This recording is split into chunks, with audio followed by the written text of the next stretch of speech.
I'm Denise, I'm the Scottish one. And she's a non-fiction editor. And I'm Louise, the English one. And she's a fiction editor. And together, we're the Editing Podcast. Hello and welcome to the Editing Podcast. So go on, Louise, tell everyone what we're talking about this week.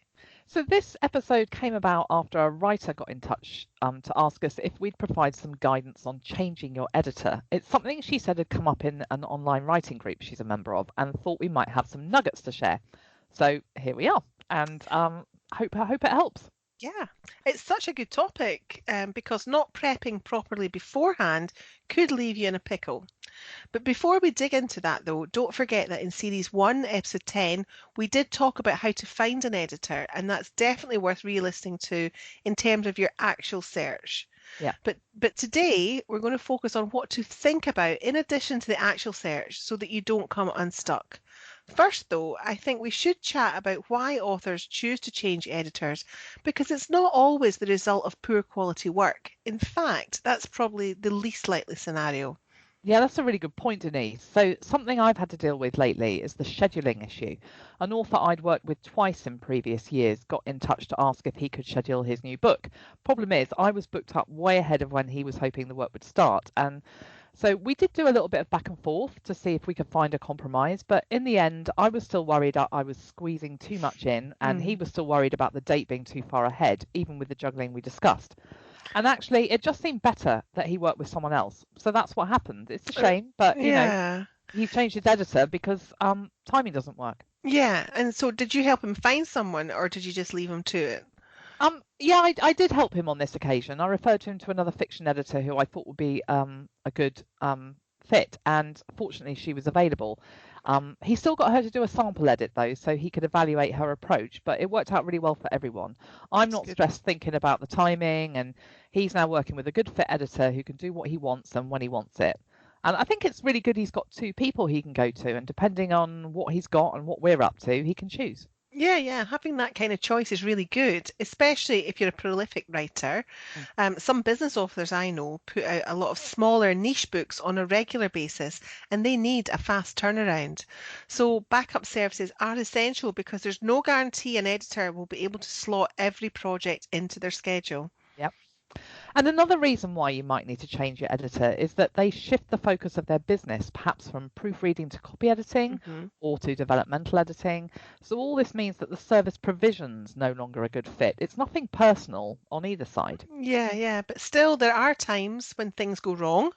Perhaps the author doesn't think the quality is up to scratch, or that can happen the other way around. Perhaps the author's writing slips and the editor feels that they need a deeper level of support. And sometimes things go awry because even though no one's being intentionally awkward, life just gets in the way. And either the author or the editor can't deliver what was promised and when. So let's turn to how to manage the process. Yeah. So the first thing to do is plan ahead as far as you can. Unless your old editor gives you a recommendation, you'll be sourcing your own replacement. And that means getting sample edits from a few to check you like their approach to your writing and matching that with people who have availability when you need it. Yeah, and that is important because we were talking about this just a minute ago, because editors do get booked up well in advance, sometimes months ahead, even a year. Yeah. So something else related to this is giving notice. Do let your current editor know that you're not going to be working with them again as soon as you can, particularly if you have projects penciled in with them. That'll reduce the likelihood of friction and they're being left with gaps in their schedule that they need to fill. Yeah, and be honest about why you're not going to be working with them any longer. Professional editors want to understand why a client's going elsewhere. It might help them think about how they manage the way they run their schedule, or how they handle booking deposits, or the wording of their cancellation policies. And that means they'll be able to provide more clarity for other authors. Actually, you've reminded me of something, Denise. So if you're changing your editor and have other projects already booked in, check their cancellation policy before you do or say anything. That way you'll know if you're going to lose a deposit or if there are any other financial penalties. And that way you can make informed decisions based on what the impact will be. Now, if you're intent on leaving your editor and it's because the relationship has come unravelled, we recommend you keep things professional and to the point, just like any other business. The situations I've heard about where things have become upsetting have occurred because the departure was protracted and unclear. Exactly right. It's usually because either the editor or the author hasn't articulated their intention to end the partnership clearly, and there'd been confusion around timeframes and penalties. I know of editors and authors who've been treated rudely and unprofessionally by the other party, and it could all be avoided if a business approach had been taken by the leaver. So, shall we chat now about more practical preparation for the new editor? Definitely, yeah. So, for non-fiction and fiction, think about how you can help your new editor hit the ground running. Style sheets come into their own here, and if you already have style sheets from previous projects, send those to your new editor. Although if they're branded, it would be polite to remove the former editor's information.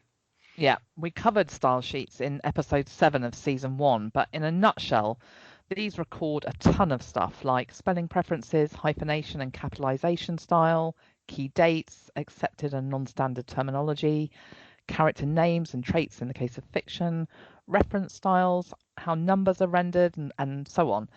If you've already made decisions about this stuff or your former editor has on your behalf, you can get your new person up to speed quicker if they have this information. Definitely. And from the editor's viewpoint, it's just such a godsend to be sent, Mm. you know, information that helps you hit the ground running and not having to spend time finding out all these preferences from the beginning. Yeah. So I think it's worth talking in more detail about subjectivity in editing too, Louise, because that's something that's going to come into play with editing, not so much with proofreading though. Really good point. Give 10 editors a sample and they should all pick up the misplaced apostrophe and typos, but they'll recast a sentence for clarity in 10 different ways, Yeah, possibly. exactly. Or more, 10 editors, Yeah, 15 different ways, yeah. yeah. And that means that if you change your editor, you do have to accept that this might mean that there's a shift in how your books read, even if it's only subtle. Mm, mm. Yeah. And that doesn't necessarily matter, especially with standalone books, and it will probably be subtle because editors should be trying to mimic the author's style, and in the case of fiction, the character voice. But it would be disingenuous of us to ignore the fact that it is a possibility and you do need to be prepared for it, especially if you're writing a series. Yeah, and on the fiction series side of things, there are a couple of useful tools that you might want to give your new editor. The first is a chronological summary of events that will give them an overarching view of who's who and what's what. The second is a list of characters who've appeared in your series. I found this really useful when one of my authors moved to me and I worked on his backlist. He'd used lots of different editors for his books the first time round, and none knew what happened in any of the other books. Mm. So, and when I put together a character list, I noticed discrepancies between books with some of the names, inconsistencies of spelling, for example, but also some ticks, like lots of characters called Jimmy or James and Tyler and Skylar. He didn't even realize he was doing it, but those names kept on popping up all the time.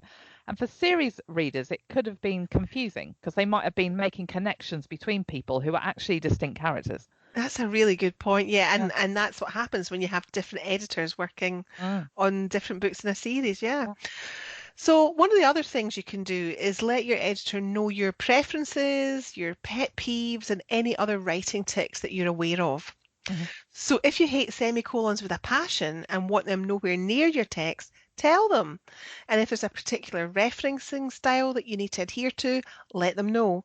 And if you know you're prone to certain turns of phrase and you want them to look out for those, compile a list and send it to them. They'll be really grateful. Mm. And following on from that, think about some of the things your former editor told you about your writing and that they often dealt with. So if you're a fiction writer and you've been told you tend to overdo the filler words or you get stuck on punctuation, telling your new editor that so that they can ready themselves to look out for the problem will make the transition smoother. Yeah, so that's it on changing editors. Let's move on to editing bites. This is the regular part of the show where we each offer you a recommended tool or resource. So what have you got for us this week, Louise? So my bite is the NCW podcast, which is writing tips and author interviews from the National Centre for Writing. NCW is based in Norwich, where I live. in a grade 1 listed medieval building called Dragon Hall. Such a Ooh, gorgeous name. lovely. Yeah. And I'd recommend attending any of the events or tours taking place there. That building is amazing, really atmospheric but intimate. Anyway, there are some cracking episodes in that podcast, including the Val McDermid lecture from the Norwich Crime Writing Festival in 2018, Mark Dawson on earning six figures from self-publishing, Nikki French on collaborative writing, and loads more. It's gorgeous. Great. Sounds like an absolute mine of Mm, information mm. there. Yeah. So this week, mine is actually two related bites, the Oxford Dictionary of English Idiom and the Cambridge Dictionary of American Idioms. And they're both great tools if you're working with a less familiar English and you want to check sense and meaning. Yep, those two are on my bookshelf as well. They're great tools. That's all for this week. Thank you so much for listening to the Editing Podcast. You can rate, review, and subscribe via your podcatcher. And please tell your writer, editor, and business friends, basically anyone who writes. You can get in touch with us via the Editing Podcast Facebook page and drop your questions in there too, and we'll get back to you. And as always, all the links we've mentioned are in the show notes. Thank you for listening. Bye-bye. Bye.